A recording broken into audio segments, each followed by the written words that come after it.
সকালে যদি ঝটপট কোনো নাস্তার রেসিপি ট্রাই করতে চান তাহলে কিন্তু এই বানানা টোস্ট বানিয়ে নিতে পারেন মাত্র 5 মিনিটে। আসসালামু আলাইকুম এভরিওয়ান, সবাই কেমন আছেন? আশা করছি সবাই অনেক বেশি ভালো আছেন। তো আজকের আয়োজনে শেয়ার করছি বানানা টোস্ট। আর এটা বানানোটা একদমই সহজ, খেতে ভীষণ মজার আর হেলদিও বটে।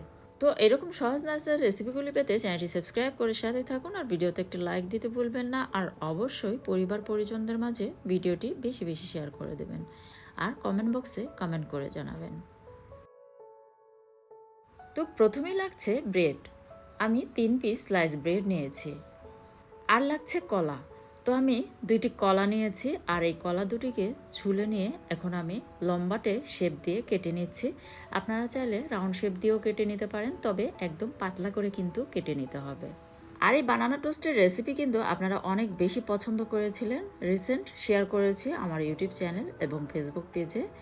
তো ভাবলাম একটু ডিফারেন্ট ওয়েতে যদি এই বানানা টোস্ট আমি এভাবে বানিয়ে নিই তাহলে মনে হয় আরও মজার হবে।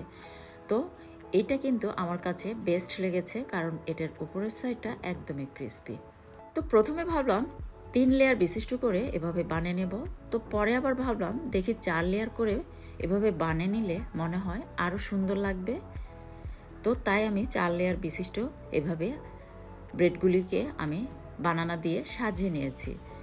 আর এদিকে একটি বলে একটি ডিম ভেঙে নিয়েছি, একটুখানি পিঙ্ক সল্ট অ্যাড করে দিয়েছি, একটুখানি গোলমরিচের গুঁড়ি অ্যাড করে দিয়েছি, 1 টেবিল চামচ দিয়ে দিয়েছি পাউডার মিল্ক, 1 চা চামচ দিয়ে দিয়েছি চিনি, আর চিলি ফ্লেক্স একটুখানি অ্যাড করে দিয়েছি। এই ধরুন 1/4 চা চামচের মতো হবে। তারপর সব কিছু একসাথে সুন্দরভাবে মিক্স করে এখন এটাকে সুন্দরভাবে আমি ডিমের মিশ্রণে চুবিয়ে নিচ্ছি। তো সুন্দরভাবে চুবিয়ে নেওয়া হয়ে গিয়েছে। এখন এটাকে ব্রেড গামসে গুঁড়িয়ে নেব।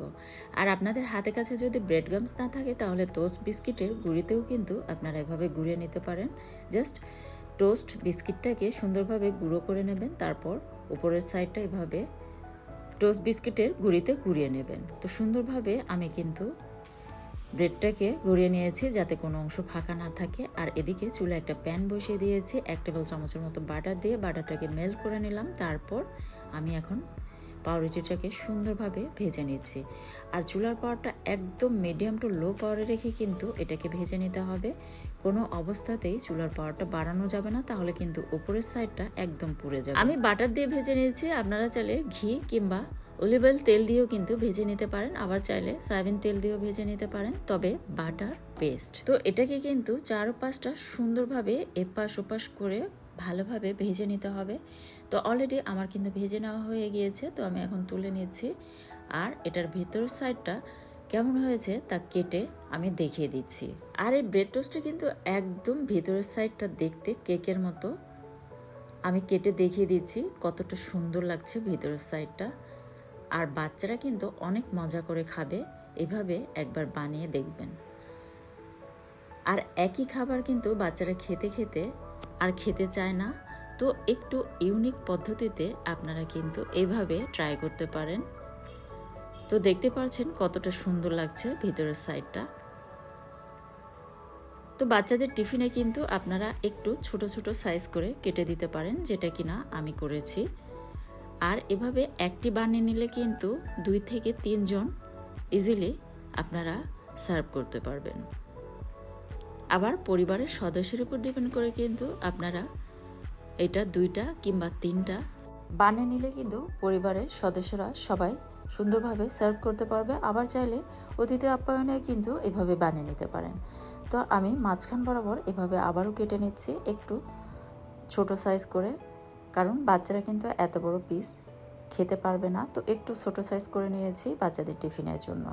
আমি কিন্তু পাউডার দুধ দিয়ে বানিয়েছি, তবে আপনারা চাইলে গরুর দুধ কিংবা লিকুইড দুধ যেটাই হোক না কেন সেটা দিয়েও কিন্তু বানিয়ে নিতে পারবেন। তবে গরুর দুধ হলে অবশ্যই আগে খুব ভালোভাবে জাল করে ঠান্ডা করে এর সাথে অ্যাড করে নিতে হবে।